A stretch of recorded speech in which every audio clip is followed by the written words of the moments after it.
I never imagined my fashion empire would remain my best-kept secret. But watching Manhattan's elite realize that the nobody they dismissed actually owned their favorite brands made every moment of hiding worth it. Before I tell you how I orchestrated the most dramatic revelation in Fashion Week history, let me know in the comments if you've ever been underestimated by people who thought they were better than you. Hit that like button if you believe revenge is best served in designer labels. This story is for you. My name is Alexandra Kingston, and at 31 I lived what seemed to be two entirely separate lives. To New York's fashion elite, I was the quiet girl who did something with clothes and couldn't afford front-row seats. In reality, I was the founder and owner of Kingston Global Luxury, KGL, the silent power behind 23 luxury fashion brands and the most exclusive manufacturing facilities in Italy and France. The irony? The upcoming New York Fashion Week showcase where Manhattan's elite would be fighting for front-row seats was actually my event. Every brand, every design, every carefully curated detail belonged to my company. Not that anyone knew, yet. Growing up in Brooklyn, I learned early that fashion was more than clothes. It was armor. My mother, Isabella Kingston, worked as a seamstress for high-end designers, often bringing home scraps of luxury fabrics that I would transform into my own creations. While other kids had playrooms, I had a makeshift design studio in our tiny apartment. "You have the eye," Mom would say, watching me repurpose leftover silk and lace. "But more importantly, you understand the business behind the beauty." He was right. By 12, I could spot authentic designer pieces from knockoffs. By 15, I was secretly selling my own designs to classmates, marketing them as exclusive imports. But it was my grandmother, Valentina, who taught me the most valuable lesson. "The fashion industry runs on perception, tesoro," she'd say in her elegant Italian accent. "Let them see what they expect to see. The real power works in silence." Grandmother Valentina hadn't always been a quiet Brooklyn resident. In her youth, she'd been one of Milan's most respected pattern makers, creating the foundations for designs that would become fashion legends. When she passed away during my senior year of high school, she left me her life savings and a list of contacts in Italy's most exclusive fashion houses. "Your grandmother saw something special in you," Mom told me, handing over the inheritance. "She believed you could build something extraordinary." While my classmates headed to prestigious fashion schools, I took a different path. I used Grandmother Valentina's money to start small, buying high-end fabric remnants and creating limited edition pieces that I sold through carefully cultivated online channels. By 20, I had enough capital to acquire my first struggling luxury brand, a small but prestigious Italian label that had fallen on hard times.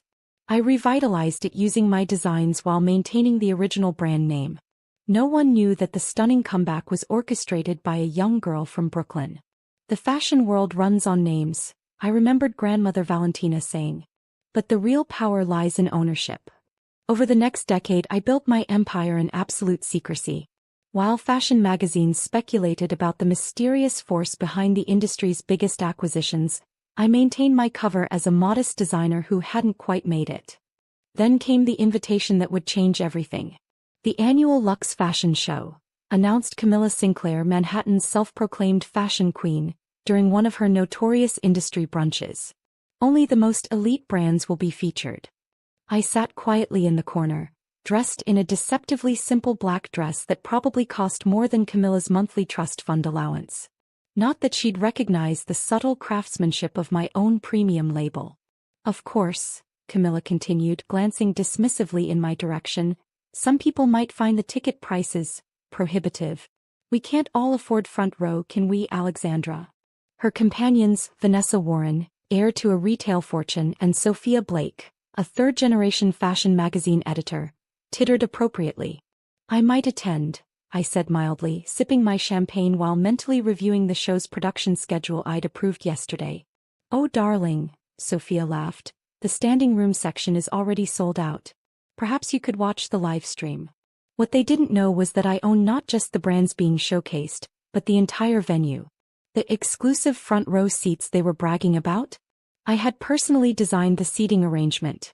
The final straw came when Camilla's mother, Margaret Sinclair, joined our table. Once a respected designer, she now survived on her family name and outdated connections. "Alexandra," she said with false concern, I heard you're still trying to sell your designs to department stores. You know, we might have an opening for an assistant pattern maker in our junior line. I thought about the document sitting in my office. Proof that I'd just acquired the Sinclair family's failing fashion house through a shell company. They just didn't know it yet. Actually, I began but was cut off by Camilla's loud announcement. Ladies, let's discuss the seating chart for my after-party. Alexandra, you can go. We need to talk about important industry matters. As I stood to leave, I overheard Vanessa's stage whisper. Can you believe she still tries to pretend she's one of us? Probably snuck into brunch using a fake name.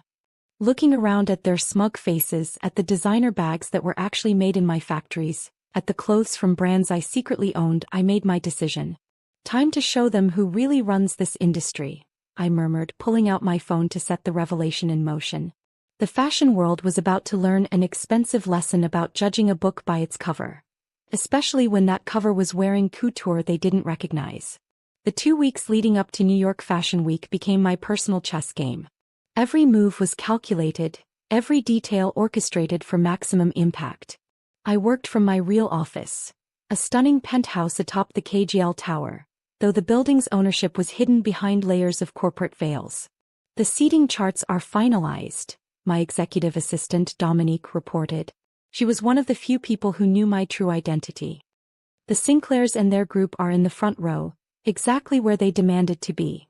Perfect, I smiled, reviewing the show's lineup on my holographic display. And the press packets? Ready to distribute the moment you give the signal. Every major fashion publication will receive the full documentation of KGL's ownership structure, including the recent acquisition of Sinclair Fashion House. I stood by the floor-to-ceiling windows, overlooking Manhattan's fashion district. My fashion district, though none of the buzzing fashionistas below knew it. My simple black dress today was from my upcoming ultra-luxury line, hand-stitched in my private atelier in Milan. The fabric alone cost more than most designer gowns. Ms. Kingston, my chief legal counsel Isabella Torres, entered with a stack of documents. The final paperwork for the Sinclair acquisition is complete. They'll receive official notice during the show. Timing is everything, I mused, thinking of Camilla's sneering face. Have they figured out yet that their mysterious investor is actually me? No, Isabella smirked. Margaret Sinclair signed over control without even reading the fine print. Too desperate to save their failing brand to ask questions. The intercom buzzed. My head of security. Ma'am, Camilla Sinclair is in the building lobby, demanding to see the real owner of the venue. Let her wait, I instructed. Tell her management will address all concerns during the show. I turned back to the window, remembering all the times I'd been dismissed, belittled, and underestimated by people like Camilla. Each slight had just been fuel for my ambition, each dismissal another brick in my empire. Dominique, I called, show me the numbers. My assistant pulled up the company's portfolio on the screens. Kingston Global Luxury's true scope appeared in gleaming digital clarity. 23 luxury brands, 11 manufacturing facilities, 6 exclusive fashion venues, and a net worth that would make even the Sinclair fortune look like pocket change. The media is already calling it the most anticipated show of Fashion Week, Dominique noted. Though they don't know half of what's really coming. They're about to learn, I replied, picking up a small remote control. Let's do a final rehearsal. The office lights dimmed as hidden panels opened in the walls, revealing my private collection. Hundreds of designs, each one personally created and approved by me, each one bearing the labels of different KGL brands. The upcoming show would feature pieces from all of them, a carefully curated revelation of my empire's true scope.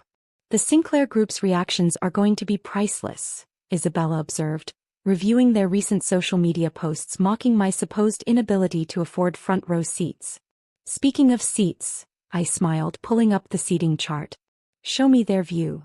A holographic representation of the venue appeared, zooming in on the front row where Camilla and her friends would be sitting. They had no idea that their precious front-row seats were actually positioned for maximum impact when the truth was revealed. Your grandmother would have loved this, Dominique said softly, knowing how much Valentina had influenced my journey. She taught me that true power doesn't need to announce itself, I agreed. But sometimes, it needs to teach a lesson. The next few days passed in a blur of final preparations. Every detail was checked and double-checked. The show would feature designs from all my brands, building to a climactic revelation that would shake the fashion world to its core. The morning of the show, I received a text from Camilla. Heard you begging for a standing room ticket. Don't embarrass yourself trying to attend. Know your place. I screenshot the message, adding it to my collection of similar insults and dismissals from Manhattan's fashion elite. Soon they would all learn exactly what my place was. Miss Kingston, Dominique appeared at my door. The venue is ready. Would you like to do a final walkthrough?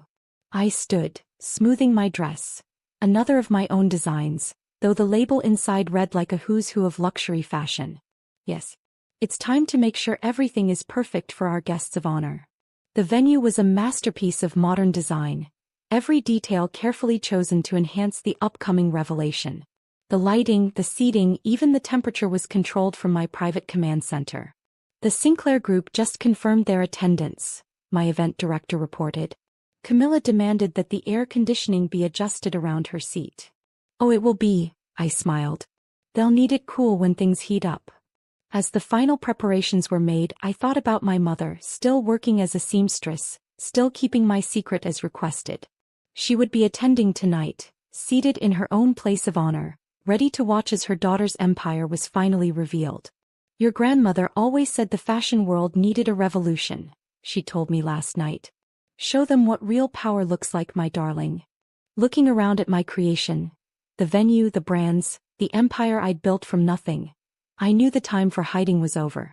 Manhattan's fashion elite had no idea that their entire world was about to change. The revolution would be dressed in couture and I would be leading it. The night of the show arrived with the electric energy that only New York Fashion Week can generate. I watched from my private observation room as the fashion elite filtered in, air-kissing and jockeying for position even though their seats were already assigned.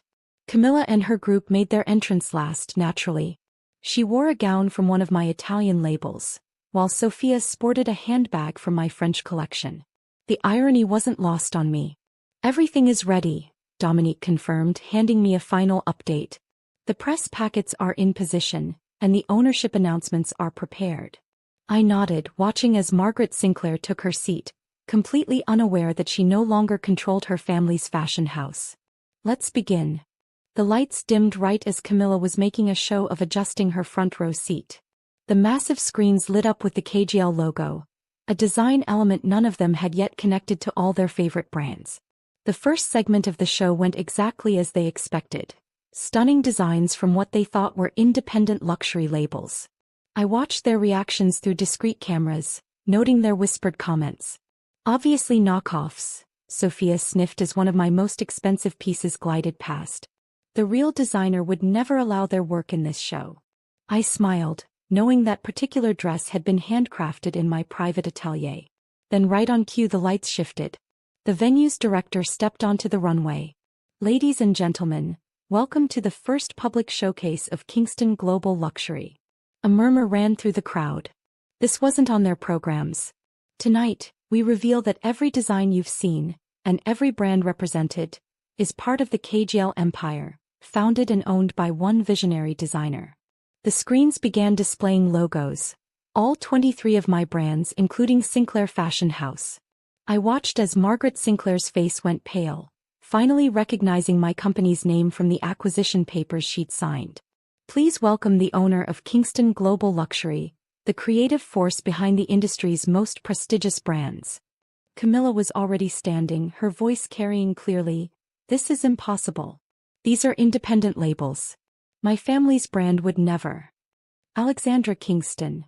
The silence was absolute as I stepped onto the runway, wearing a gown I'd designed specifically for this moment. The fabric alone had cost more than Camilla's entire wardrobe. "Good evening," I said into the microphone, my voice carrying through the stunned venue. "I believe some of you suggested I watch the live stream?" The next 30 minutes were a masterclass in elegant revenge. I detailed each brand acquisition, each design innovation, each market manipulation that had built my empire. With each revelation, I watched the color drain from more faces in the front row. The Sinclair Classic line? I smiled directly at Margaret. Acquired last week. The paperwork should be arriving now. On cue, assistants delivered documents to the Sinclair family, outlining their brand's new ownership structure. Under my complete control. This is a mistake, Camilla stood, her voice shaking. Daddy's lawyers will. Your father's lawyers already approved the sale. I cut her off smoothly. In fact, they recommended it given your family brand's financial situation. Would you like me to display the numbers for everyone? She sank back into her seat as the screens showed exactly how close to bankruptcy her family's fashion house had been before my acquisition. Moving on to our manufacturing facilities, I continued, enjoying the growing realization in the audience. Those exclusive Italian factories you all brag about using? The French ateliers? Also mine. In fact. I paused for effect. That dress you're wearing, Camilla? I designed it. Though you paid triple its worth because of the label, which I also own. Sophia Blake was frantically typing on her phone, probably trying to confirm my claims. But your clothes, your apartment, were carefully chosen to maintain my cover, I explained. This business runs on perception after all. Something my grandmother taught me. I gestured and the screens displayed my real estate holdings. The KGL Tower, the manufacturing facilities, the private ateliers. While you were mocking my supposed poverty, I was building an empire worth billions. Every dismissive comment, every social slight, every time you suggested I know my place, I was actually your boss. The lights came up fully, revealing my mother in her place of honor. And that seamstress you all treated so poorly? My mother who helped build this empire stitch by stitch. Margaret Sinclair finally found her voice. Why the deception? I walked to the edge of the runway looking down at their shocked faces. Because you taught me that the fashion world respects power more than talent. So I built both. Every time you excluded me from your events, I was buying another brand. While you mocked my career, I was signing the paychecks for your pattern makers. The screens now showed my complete portfolio. The brands, the properties, the manufacturing facilities, and the net worth that made their family fortunes look like pocket change. Now, I smiled, shall we discuss the future of your brands? Under my leadership, of course. The aftermath was everything I'd hoped for. Fashion blogs exploded with the news. Magazine editors who'd ignored my calls were now begging for exclusive interviews. And the Sinclair Group? They learned that true style doesn't come from a famous name. It comes from real talent and hard work. Camilla tried to approach me at the after-party, all fake smiles and sudden recognition of my obvious talent. I simply handed her a business card. My real one this time. The assistant pattern maker position is still open, I told her sweetly. Since you'll need a job now that your family brand belongs to me. Later that night in my real office atop the KGL Tower, I looked out over the city lights. My mother joined me, bringing a bottle of champagne from my private collection. Your grandmother would be so proud, she said, hugging me. You didn't just succeed. You revolutionized the entire industry. While wearing better shoes than them, I added, making her laugh. My phone buzzed with a message from Sophia Blake. About that magazine editorial position. I smiled, thinking of all the times they'd told me to know my place. Turned out my place was at the very top of the industry they thought they ruled. To knowing your worth, Mom raised her glass. And making sure everyone else knows it too. To perception, I agreed. And the power of being underestimated. Looking out at my empire, I thought about all the other talented people being dismissed by the fashion elite.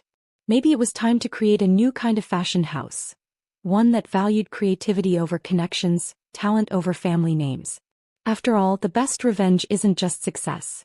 It's using that success to change the very system that tried to exclude you. Have you ever been underestimated by people who thought they were better than you? Ever had to hide your success until the perfect moment? Share your story in the comments below. And if this tale of fashion, power, and sweet revenge resonated with you, don't forget to like and subscribe for more stories about success served with style. Remember, sometimes the best outfit you can wear is the look on their faces when they realize exactly who you are.